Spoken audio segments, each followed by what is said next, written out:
Since this is the last speech that I will give as president, I think it's fitting to leave one final thought, an observation about a country which I love.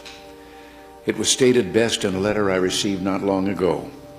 A man wrote me and said, "You can go to live in France, but you cannot become a Frenchman. You can go to live in Germany or Turkey or Japan, but you cannot become a German, a Turk, or Japanese.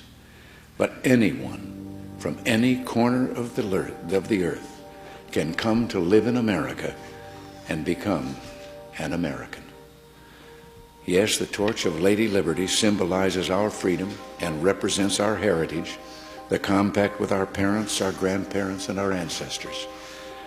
It is that lady who gives us our great and special place in the world. For it's the great life force of each generation of new Americans that guarantees that America's triumph shall continue unsurpassed into the next century and beyond. Other countries may seek to compete with us, but in one vital area, as a beacon of freedom and opportunity that draws the people of the world, no country on earth comes close. This, I believe, is one of the most important sources of America's greatness. We lead the world because, unique among nations, we draw our people, our strength, from every country and every corner of the world. And by doing so, we continuously renew and enrich our nation. While other countries cling to the stale past, here in America we breathe life into dreams, we create the future, and the world follows us into tomorrow.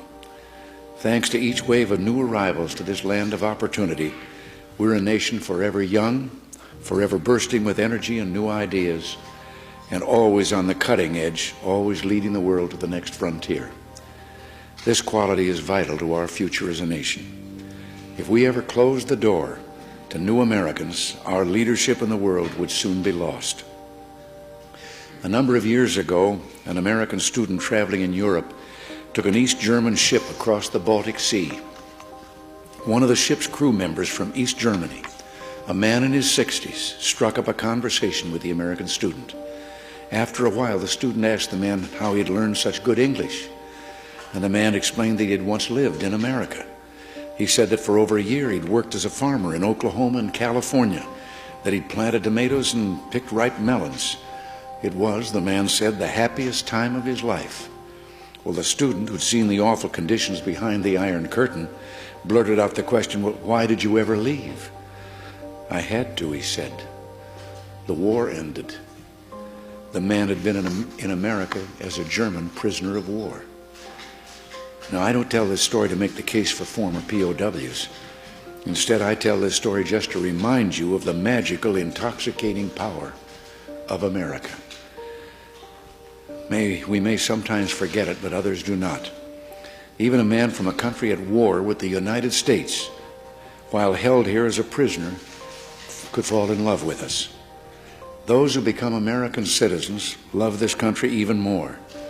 And that's why the Statue of Liberty lifts her lamp to welcome them to the golden door. It is bold men and women yearning for freedom and opportunity who leave their homelands and come to a new country to start their lives over. They believe in the American dream, and over they make it come true for themselves, for their children, and for others. They give more than they receive, they labor and succeed, and often they are entrepreneurs. But their greatest contribution is more than economic, because they understand in a special way how glorious it is to be an American. They renew our pride and gratitude in the United States of America, the greatest, freest nation in the world, the last best hope of man on earth.